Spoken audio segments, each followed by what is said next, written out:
Have you ever wondered why Germany, a nation without Silicon Valley startups or Wall Street intensity, quietly leads in savings rates, homeownership, and financial stability? It's not a coincidence. While many countries chase aggressive growth, Germany follows a playbook built on discipline, foresight, and timeless principles passed down through generations. What if I told you their success isn't about how much they earn, but how they think, how they behave when no one's watching? While the rest of the world celebrates financial flash, Germans have mastered the art of financial silence, living modestly, preparing relentlessly, and letting wealth accumulate like layers of foundation beneath their feet. A recent OECD report shows that Germans consistently save over 10% of their income, even in recessions. In contrast, many Americans save less than half that amount and carry far more debt. Why? Because Germans approach money with a worldview shaped by history, hardship, and a profound respect for sustainability. In this video, we'll uncover the 7 German secrets to saving, investing, and growing wealth. Each one is rooted in cultural habits, reinforced by generations of experience, and built to thrive in both calm and crisis. And the final secret? It's not about your bank account. It's about your mindset. It's a principle that makes every other habit stick. Let's count down from 7 to 1. And by the time we reach the last one, you'll understand why German wealth doesn't just grow, it endures. Secret number 7. Simplicity is a financial superpower. In a world overloaded with options, apps, and algorithms, it's easy to believe that managing your finances requires complexity. But Germans have mastered a principle that most people overlook: simplicity, not minimalism, not austerity, but deliberate, structured simplicity, a financial operating system that favors clarity over chaos. There's a cultural saying in Germany: Ordnung muss sein, order must prevail. It's not just about being tidy. It's a reflection of how Germans think about life, responsibility, and yes, money. They understand that when systems are cluttered, outcomes suffer. That's why simplicity is a superpower, not because it's easy, but because it creates focus, discipline, and predictability. Take budgeting, for example. While many Americans rely on 5 budgeting apps, multiple spreadsheets, and real-time expense tracking software, Germans often stick to one method: the envelope system. Not metaphorically, actual envelopes. Stefan, a schoolteacher in Stuttgart, uses only 3: needs, wants, and savings. He withdraws his salary in cash, divides it into those envelopes, and never spends more than what's inside. His savings rate? 29%. And he says the simplicity of his system makes it effortless. When I use my card, he explains, I lose track. But when the envelope is empty, I stop spending. And the data supports this. A study by the University of Cologne found that Germans who use manual systems save up to 32% more than those who rely on digital tools. Why? Because friction isn't always bad. Sometimes it slows you down just enough to avoid a bad decision. Simplicity also shows up in how Germans manage bank accounts and investments. Most have one primary checking account, one brokerage platform, and a single investment plan. No diversions, no jumping from trend to trend. They stick to what works and automate the rest. Complexity, they believe, often masks hidden fees, emotional decisions, or short-term thinking. Let me give you another example. Lena, a graphic designer in Hamburg, invests in just 2 index funds, one European, one global. That's it. She doesn't watch the news, doesn't read stock forums, doesn't worry about volatility. And yet, her portfolio has grown steadily over a decade. It's like planting a tree, she says. You water it. You don't dig it up every week to check the roots. Simplicity also improves mental health. When your financial life is organized, your stress drops. You're not wondering what bill is due, where your money went, or whether you missed a payment. Everything has a place, and you have peace of mind. Here's your challenge. Audit your financial system today. How many accounts do you really need? How many tools are you juggling? Could you condense it all into 1 page or 3 envelopes? Simplicity isn't just about spending less. It's about thinking clearly. And when you eliminate financial noise, what's left is wealth you can actually manage and grow. Because when everything is clear, every decision counts. Secret number 6. Prepare like it's a crisis. Always. In Germany, financial preparedness isn't a luxury. It's a way of life. It's born not from fear, but from memory. 2 world wars, a currency collapse, reunification, and energy crises have shaped a collective mindset. Assume that the system can fail, but you don't have to. There's a word Germans use often, Vorsorge, which roughly means precaution or foresight. But it's deeper than that. It's a cultural pillar that governs everything from healthcare to retirement planning to how they think about savings. When a German saves money, it's not just for a rainy day. It's because the storm always comes. And when it does, they don't panic, they pivot. Take the concept of the Kriegsgasse, literally, war chest. It's not a metaphor. Many German families maintain separate emergency funds specifically for economic disruptions, job loss, or personal emergencies. According to a 2021 ING Germany survey, 74% of Germans had at least 3 months' worth of expenses saved. Compare that to the United States, where the Federal Reserve found that 40% of adults couldn't cover a $400 emergency. Let me introduce you to Petra, a single mother in Leipzig. She sets aside 15% of every paycheck into a liquid emergency account. No exceptions. When the pandemic hit and her hours were cut in half, she didn't take on debt. She didn't panic. Her war chest gave her breathing room to regroup and recover. I didn't feel rich, she told me, but I felt safe, and that was everything. Why does this mindset matter? Because financial emergencies aren't hypothetical. They're inevitable. Jobs vanish. Markets crash. Appliances break. Children get sick.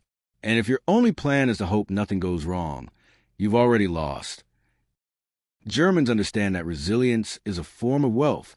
That's why their emergency savings are often treated with the same importance as a retirement portfolio. It's not money sitting idle. It's financial armor. But here's the twist. It's not just about savings. Germans also prepare with structure. Many keep paper records of vital documents. Others have contingency plans if their income disappears. Some even participate in informal community, saving circles for added security. This isn't anxiety. It's architecture. It's a life designed to function under pressure. If you want to apply this principle, start your own Kriegsgasse. Calculate your monthly living expenses, housing, food, transportation, healthcare, and multiply it by 6. That's your minimum target. Can't reach it all at once? Start with 1 month. Then automate small contributions weekly. The key isn't speed. It's consistency. And don't touch it. Ever. This is not vacation money. Not new phone money. It's freedom money. Freedom to leave a toxic job. To say no when it matters. To sleep at night while the world shakes. Because in the German view, the question isn't will something go wrong? It's will you be ready when it does? And readiness, as they've proven time and again, is the foundation of real wealth. Secret number 5. They invest for safety, not excitement.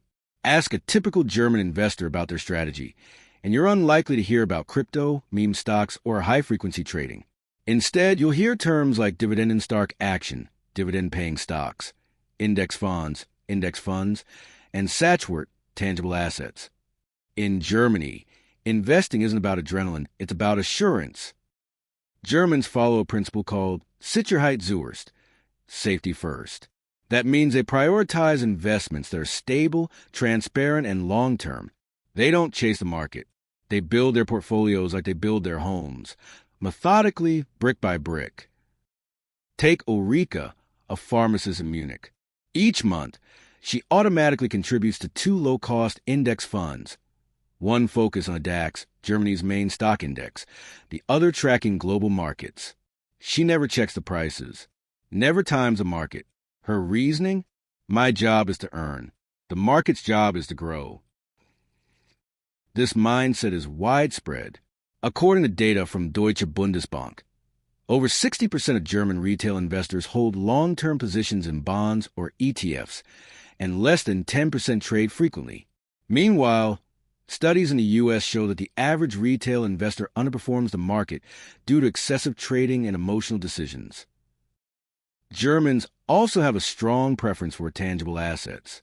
Real estate, precious metals, and dividend stocks are commonly used to protect capital while slowly increasing it.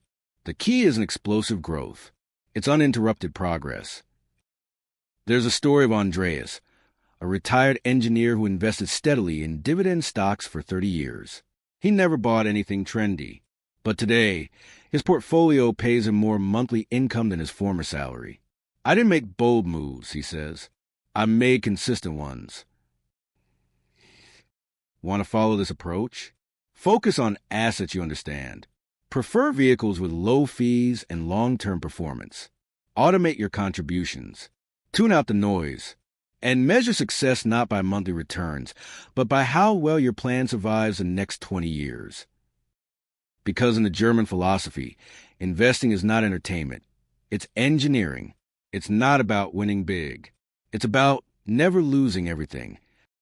And in a world where financial headlines scream for attention, the quiet, stable German investor smiles because their portfolio is built to last. Secret number 4. They treat income increases like capital, not permission. In many countries, a raise signals celebration. People upgrade their car, buy new gadgets, book exotic vacations. But in Germany, a raise means something else. Opportunity to grow wealth, not lifestyle. This mindset is what keeps Germans out of the trap known as lifestyle inflation. While most people allow their expenses to rise with their income, Germans are trained, often from childhood, to resist that urge. The goal isn't to have more, it's to keep more. And it starts with how they treat salary increases. Instead of seeing more income as permission to spend, they view it as capital to be invested, saved, or allocated to future security. Take Daniel, a mechanical engineer in Stuttgart. Every time he receives a raise, he locks in at least 70% of the increase toward investments. His expenses remain nearly the same year to year, even as his income rises. At 38, he owns a paid-off home, 2 rental units, and is on track to retire by 50. If I didn't raise my lifestyle, he says, I raise my options. Data supports this. According to the German Institute for Economic Research, households that save more than 50% of additional income grow net worth at more than double the rate of peers with the same income, but higher spending. And it's not just about housing or cars. Germans are conservative with dining out, shopping, and tech upgrades. They ask, does this improve my life, or just make it louder? Here's how you can adopt the same practice. Whenever your income goes up, through a raise, bonus, or new job, decide in advance what percentage will be allocated to savings or investing. The rest, use it mindfully, not automatically. Better yet, automate the transfer so you never see the money in your checking account. What you don't see, you won't spend. Because in Germany, wealth isn't about increasing your standard of living. It's about increasing your standard of freedom. And when your spending stays flat, your financial power rises with every paycheck. Secret number 3, save first, spend later, always. There's a quiet discipline in Germany that flips the typical financial script. You save first and spend what's left, never the other way around.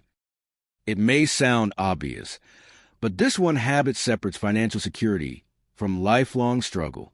In much of the world, especially the U.S., the common model is earn, spend, save if there's anything left. But in Germany, saving is treated like a bill. It's non-negotiable. It's prioritized above lifestyle. This behavior is rooted in a cultural ethic called Vorsorgeprinzip, the principle of providing in advance. Germans don't wait for problems to save. They save so problems feel smaller when they arrive. And it works. Take Lars and Johanna, a married couple from Bremen. Together, they earn a modest combined income. But before any other expense, 20% goes into 3 buckets: emergency fund, retirement, and long-term investing. Their savings rate is automatic. They don't adjust it for holidays, birthdays, or sales. The result? They've never carried consumer debt. They own their apartment. and their net worth exceeds many people earning double their income. Studies back this up. The German savings rate consistently ranks among the highest in Europe, especially during crises. Even during economic uncertainty, Germans reduce consumption before they reduce contributions to savings. Want to build the same system? Here's how. 1. Decide your savings percentage in advance. Start with 10%, then build to 20% or more. 2. Treat it like rent. Pay it first. 3. Use automation to eliminate the decision-making friction. You'll notice a shift. Your financial anxiety fades. Your goals feel more achievable. And you begin making spending decisions based on what's left over, not what's available. Because in the German system, savings isn't optional. It's foundational. It's not what's left. It's what comes first. And when saving is built into your identity, wealth stops being accidental. It becomes inevitable. Secret number 2, wealth is what you keep, not what you earn. In Germany, financial success is measured not by how much you make, but by how much you keep. This might sound simple, but it stands in stark contrast to how wealth is perceived in many other cultures. In places like the U.S., high income often equates to high status. But in Germany, someone earning 60,000 euros a year with zero debt and a strong savings habit is seen as far more financially successful than someone earning twice that amount but living paycheck to paycheck. There's a powerful old saying, spare in der Zeit, dann hast du in der Not. Save in times of plenty, so you have in times of need. This isn't just an adage. It's how Germans build wealth, by creating margin. Let's look at Ank, a nurse in Frankfurt. She never made more than 45,000 euros a year, but she always saved 25% of her income. She lived modestly, invested in low-risk funds, and avoided consumer debt. Today, she owns her home, travels freely, and has a retirement account larger than many doctors. This is a German advantage. Low income doesn't prevent wealth accumulation. High consumption does. Data from the European Central Bank shows that Germans tend to carry lower personal debt loads and higher average net worth per household compared to neighboring countries. Why? Because they focus not on gross income, but on net retention. To adopt this principle, start tracking your net worth, not just your income. Calculate assets minus liabilities monthly. Then focus your attention on growing the gap. Don't fall into the trap of spending to match your earnings. Instead, build systems that allow you to live well below them. Choose used over new. Own over lease. Save before spend. Because wealth isn't flashy. It's quiet. It's found not in your paycheck, but in your balance sheet. And in Germany, that's the scoreboard that really matters. Secret number 1, net worth is not equal to self-worth. This final principle is what ties the entire German philosophy of wealth together. In Germany, who you are has nothing to do with what you own. In fact, displaying wealth is often seen as a sign of insecurity, not success. There's a powerful saying, Bescheidenheit ist ein Zier. Modesty is an ornament. And in Germany, modesty isn't just admirable, it's expected. Wealth is treated like a private matter, something to be preserved, not paraded. This is why you'll rarely see luxury cars in middle-class neighborhoods, even if some of the homeowners are millionaires. A wealthy German is more likely to drive a Volkswagen than a Mercedes-Benz, and more likely to invest quietly than broadcast their portfolio on social media. Take Friedrich, a successful business owner in Dusseldorf. He built his company over 25 years and has a net worth in the millions. Yet he lives in the same modest house he bought in his 30s, wears the same watch he's had for a decade, and vacations in the same quiet village every summer. My money doesn't change me, he says. It protects my peace. This mindset creates tremendous financial stability. When your self-worth isn't tied to your image, you stop spending to impress. You spend for purpose. You invest for freedom. Here's the challenge. The next time you consider a purchase, ask yourself, am I buying this because it adds value or because it adds visibility? Would I still want this if no one else saw it? When you separate identity from materialism, you unlock real financial strength. You stop chasing validation and start building quietly. Because in Germany, true wealth is silent. It's not in how loudly you live. It's in how little you need to prove. And when your net worth stops defining your self-worth, you finally gain something greater than money: autonomy. Germany's quiet financial strength isn't built on hype. It's built on habits, on history, on discipline. While others chase appearances, Germans build substance. They live below their means. They prepare like it's war. They save first, invest calmly, and never let money define them. These 7 principles aren't trends. They're timeless. And in a world full of distractions, they offer clarity. So which one will you adopt first? Leave a comment. I read everyone. And remember, the richest people don't always look rich. They just live like money is their ally, not their identity. Quiet wealth, strong roots. That's the German way.